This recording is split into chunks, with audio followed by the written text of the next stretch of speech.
केवल सियोर वाला महाराज उपाय नहीं बता रहा। सियोर वाला महाराज कोई उपाय या टोटका नहीं, टोटका तो शब्द ही नहीं है। सियोर वाला महाराज कोई उपाय नहीं बता रहा। उपाय तो हमारे यहाँ पहले से चले आ रहे हैं। जब दशरथ बाबा के यहाँ संतान नहीं हुई तब गुरु बाबा से जाकर पूछा कि संतान कैसे होगी। गुरु बाबा ने कहा पुत्र कामेष्ठी यज्ञ करवाओ तब तुम्हारे यहाँ संतान होगी। अग्नि देवता खीर का कटोरा लाएंगे, वो खीर पिला देना, संतान हो जाएगी। बस अंजना माता ने भी गौतम ऋषि से पूछा कि मेरे यहाँ संतान कैसे होगी। अब इसको लोग कहते हैं कि गौतम बाबा ने बताया कि शंकर जी के शिवलिंग की पूजन करना, ऐसा करना, वैसा करना, शिव पूजन को ऐसे धारण करना, शंकर भगवान का ऐसे पूजन करना, उस पूजन के करने से तेरे यहाँ संतान होगी। अब दुनिया के लोग इसको भी टोटका कह दे तो बात दूसरी है।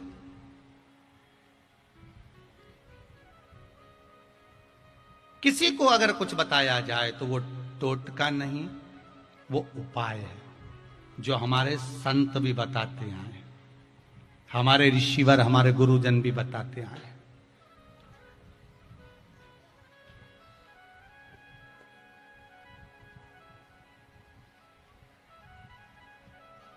हमारे ऋषिवर भी बताते हैं कि आप ये कर लीजिए। अब जब किसी को श्राप लग जाता था, कोई गलती कर देता था, श्राप लग गया, श्राप लग गया तो उसका उपाय पूछते थे, कोई उपाय बता दो महाराज, हमको ये श्राप लग गया है, इसको छुटकारा पाने का कोई उपाय बता दीजिए। फिर संत कहते थे तुम ऐसा उपाय करना, तुम भगवान का भजन करना, तुम शिव नाम का स्मरण करना, तुम ये करना। लगा चंद्रदेव को भी रोग हो गया था काया का। जब काया गलने लगी चंद्रदेव की, सारा रोग में काया टपकने लगी, गिरने लगी, चंद्रदेव को भी लगा कि अब क्या करा जाए। तब देव ऋषि नारद से जाकर फिर उपाय पूछा। अब यहां पर फिर आ गया कि चंद्रदेव ने भी देव ऋषि नारद से उपाय पूछा काया के रोग को मिटाने का।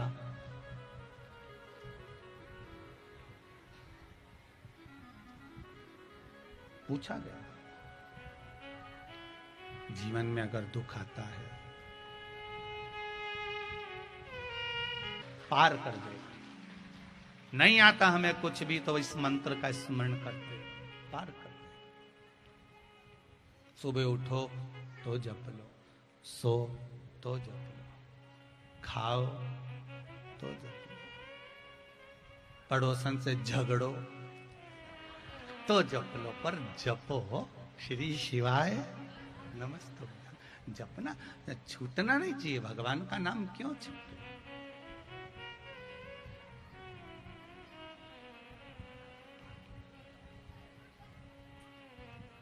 किस लिए छूटे महाराज। और आएगा वो हमारे दुखों को हरने के लिए।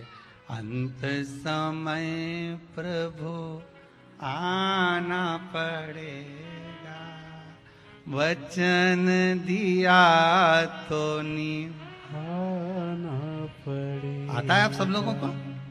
पहले सुना है तो जरा साथ में एक लाइन सब लोग गाइए। अंत समय प्रभु पड़ेगा, वचन दिया तो निभाना पड़ेगा। हम तो सोचे थे शेर घाटी वालों को आता ही नहीं बोलना, और आज मालूम पड़ा 7वें दिन की तुम लोग बोलते भी हो। हमको तो लग रहा था कि हम ही बोलते, तुम सुनते हो। कोई बात नहीं, अगली बार जब कथा करने शेर घाटी आए तो तुम सब यहाँ, हम वहां पर। तो आनंद तो तभी आए ना, थोड़ा थोड़ा होना चाहिए, चेंज होता रहना चाहिए, है थोड़ा थोड़ा। अंत समय प्रभु आना पड़ेगा, वचन दिया तो होना पड़ेगा। पर शेर घाटी में जो कुछ दर्शन हुआ बहुत अच्छा हुआ, पर सबसे ज्यादा आनंद तो प्रसाद में आया। क्या जोरदार आनंद आया। और सबसे ज्यादा आनंद आया उस दिन जिस दिन खीर बटी। क्या बटी थी? वो दूध चावल की खीर बटी थी ना। उस दिन देखा हमने, एक माता जी प्रसाद लेते, देना। तो अब इसको लगा कोई पैठा मेठा हो तो झोली में भी डाल ले, और इसने लिया, देना। जब गाड़ी से चले तब समझ में आया कि दूध तो नीचे रह गया, चावल ऊपर रह गया। तब समझ में आया कि प्रसाद जोरदार बटा। कुछ भी हो, प्रसाद जोरदार मिला है। हर हर महादेव। शिव कृपा तो है शेर घाटी वालों पर हो, भगवान की बड़ी। हम सोच रहे थे आखिर क्यों ऐसी कृपा कर दी कि वहां काशी और वहां से यहाँ गया बिहार शिव महापुराण की कथा। तो बाबा आप लोगों का भाव देखकर बुलाया है शंकर जी ने कि चलो यहाँ शिव कथा होना, यहाँ कथा का स्मरण होना, बाबा ने भाव देखकर बुलाया।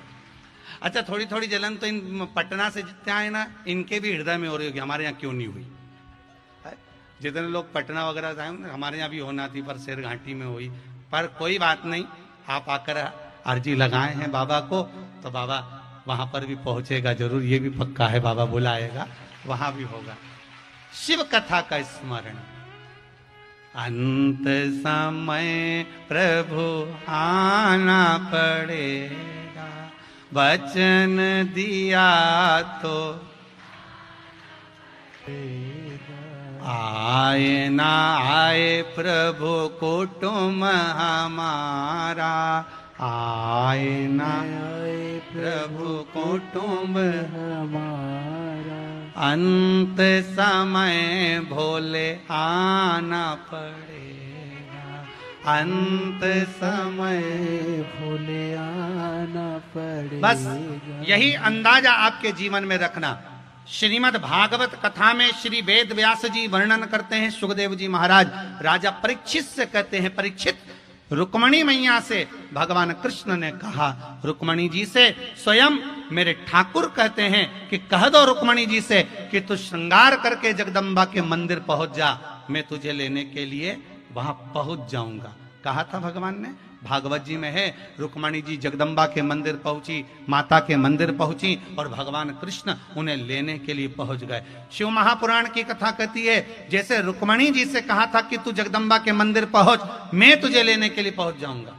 भगवान ने ये नहीं कहा रुक्मणी को कि तू श्रृंगार करके घर के बाहर खड़ी हो जाना, मैं तुझे लेने आ जाऊंगा। नहीं नहीं, जगदम्बा के मंदिर पहुंच, मैं तुझे लेने आऊंगा। उसी तरह शिव महापुराण की कथा में भगवान कहते हैं कि जो एक बार शिव महापुराण की कथा के पंडाल के अंदर पहुंच जाता है, मेरा देव अधिदेव महादेव उसके दरवाजे पर पहुंच जाता है, उसके चौखट पर पहुंच जाता है।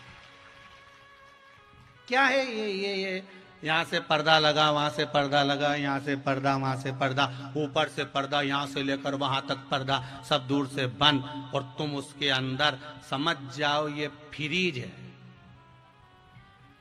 क्या है ये? फ्रीज। फ्रीज में दूध रख दो, बेकार होता है? सब्जी, भाजी, फल जो फ्रीज के बाहर रह गया वो सड़ गया, जो फ्रीज के अंदर रखा वो नहीं सड़ता। तो तुम सब जिंदगी में कभी सड़ने वाले नहीं हो, पक्का। अब जो फ्रीज के बाहर रह गए, तुम्हारी बात चल रही है, इधर दिखाना भैया जरा खिड़की में, वो सामने इन्हीं की चल रही है, फ्रीज के बाहर वालों की हो, तुम्हारी ही चल रही है।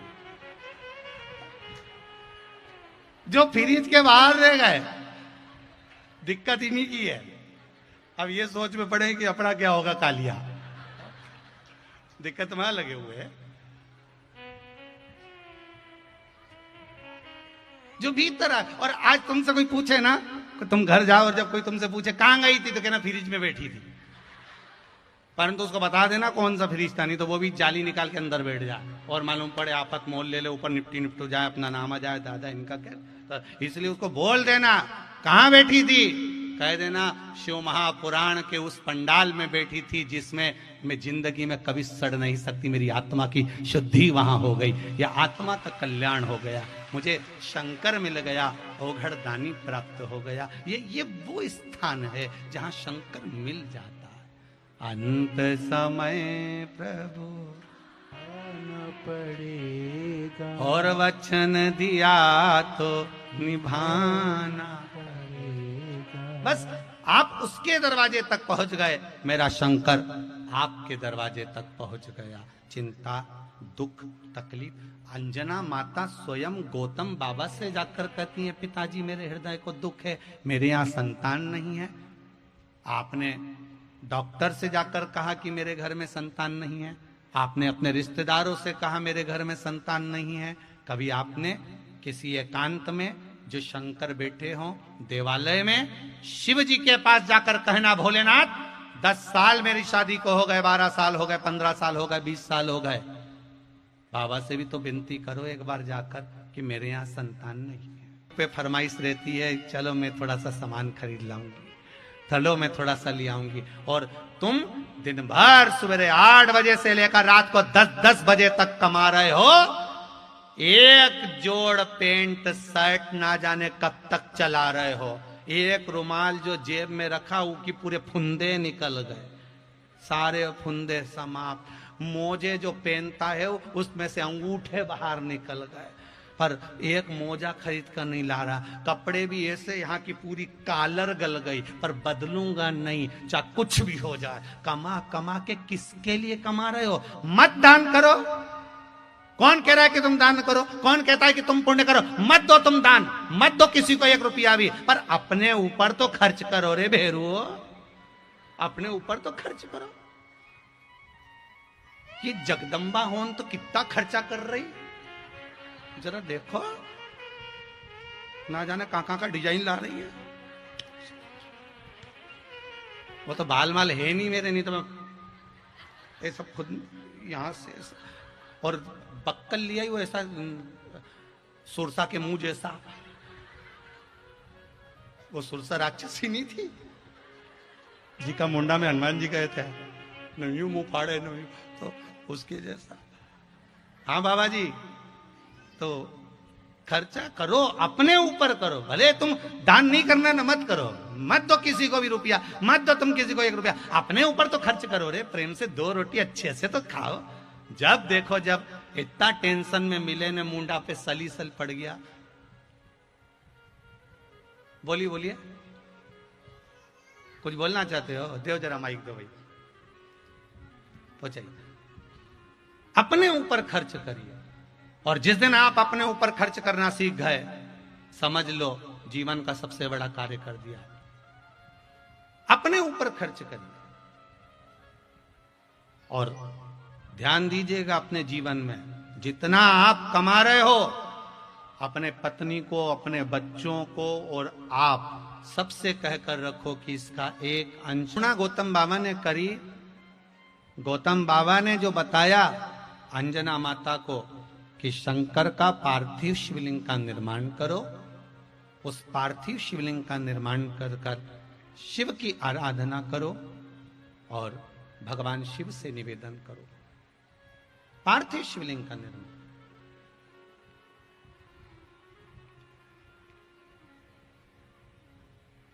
कल आपको कथा में कहा था एक नियम, भले 1 लोटा पानी का बनाओ पर बनाओ।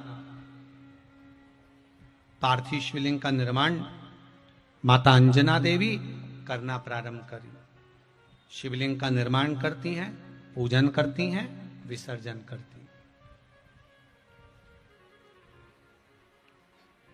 एक दिन देवाधिदेव महादेव को लगा, तो महादेव ने पूछा पार्वती जी से, पार्वती सुनो, आप स्वामी ये अंजना कर क्या रही है?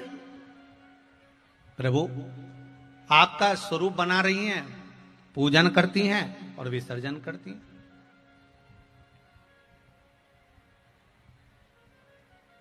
आपके स्वरूप का पूजन कर रही हैं, विसर्जन कर रही हैं। अच्छा, पर कारण क्या है? ऐसा क्या कारण हो गया जो अंजना माता को मेरी पूजन की जरूरत पड़ गई? व्यक्ति के जीवन में जब दुख आता है तब वो शंकर भगवान को पूजन करे तो सोचते हैं क्या जरूरत पड़ती है?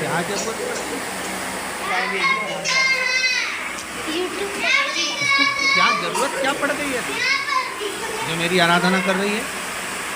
माता पार्वती जी से कहाँ जाकर पता कर, पार्वती मैया ने ब्राह्मण की स्त्री का रूप बनाया, सुंदर ब्राह्मण की स्त्री बनकर पार्वती मैया पहुंच गई अंजना माता के पास में, और वहां बैठकर अंजना माता से कुछ बातें कर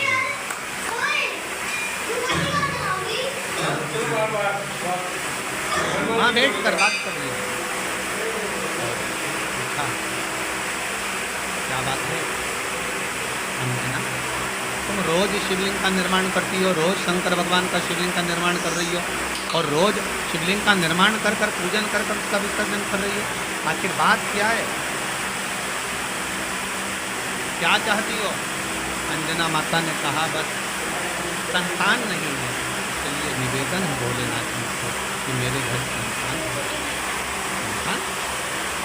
इस बात के लिए तुम पूजन कर रही हो। हाँ? कैसा संतान चाहिए, कैसा पुत्र चाहिए?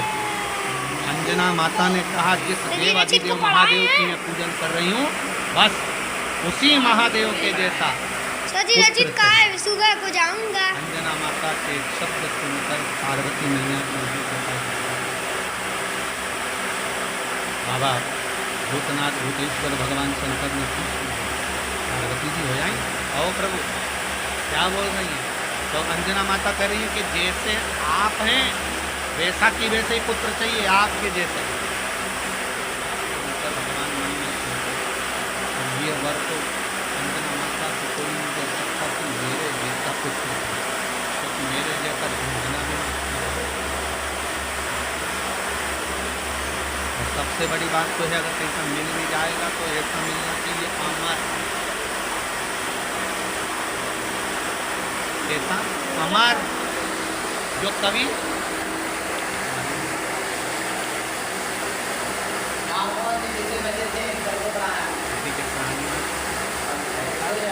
पुत्र भी तो ढूंढो जिसके प्राण न छूटे।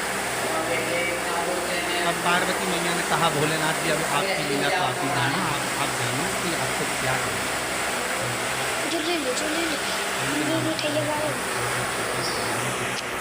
पार्वती मैया ने कहा, पार्वती मैया